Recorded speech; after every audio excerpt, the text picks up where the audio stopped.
सुप्रभात बच्चों, आज हम आपकी पाठ्य पुस्तक हिंदी के पाठ दयालु बनो का अध्ययन करेंगे। तो चलिए पाठ को पढ़ते हैं और जानते हैं कि किस प्रकार से हमें दयालुता का व्यवहार करना चाहिए।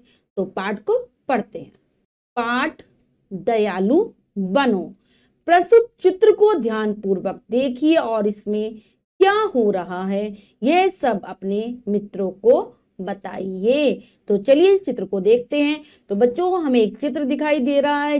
इस चित्र में एक बच्चा है जो कि एक पक्षी के साथ है और उस पक्षी के पैरों में यानी कि पंजों में चोट लग गई है और वह उसका क्या कर रहा है, बच्चा उसके घाव को अच्छी प्रकार से साफ कर रहा है, उस पर दवाई लगा रहा है।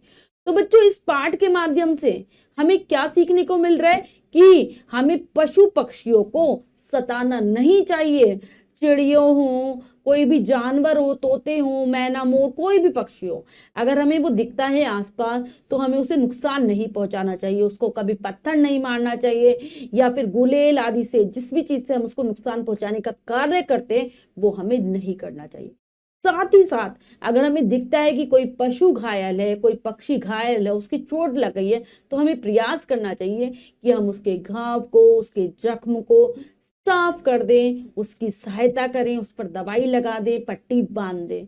या फिर नहीं हो सकता है तो हमारे आसपास अगर कोई हमें ऐसा दिखे जो उनकी सहायता कर सकता है तो उसको मदद के लिए जरूर बुलाएं। तो ये इस पाठ हमें यही शिक्षा दे रहा है कि हमें पशु पक्षी को सताना नहीं चाहिए, उनकी सहायता करनी चाहिए, उनकी मदद करनी चाहिए। क्या शिक्षा है? शिक्षा, पशु पक्षी हमारे मित्र हैं, ये प्रकृति में संतुलन बनाए रखते हैं। क्योंकि जो पशु पक्षी हैं वो भी क्या है, हमारी तरह प्राणी हैं, उनमें भी हमारी तरह प्राण है, जीवन है।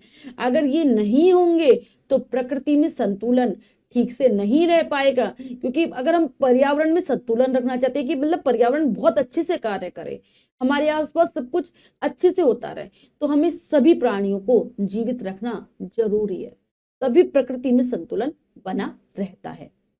तो बच्चों, आज हमने पाठ दयालु बनो के माध्यम से शिक्षा ग्रहण की कि हमें पशु पक्षियों के प्रति दयालुता का व्यवहार रखना चाहिए, क्योंकि ये हमारे मित्र होते हैं, प्रकृति में संतुलन बनाए रखते हैं। आशा करती हूँ ये पाठ आपको बहुत अच्छे से समझ आ गया होगा। आप फिर से जरूर चित्र के माध्यम से समझने का प्रयास करेंगे। मिलते हैं अगली कक्षा में नए पाठ के साथ। तब तक के लिए स्वस्थ रहिए, प्रसन्न रहिए। धन्यवाद।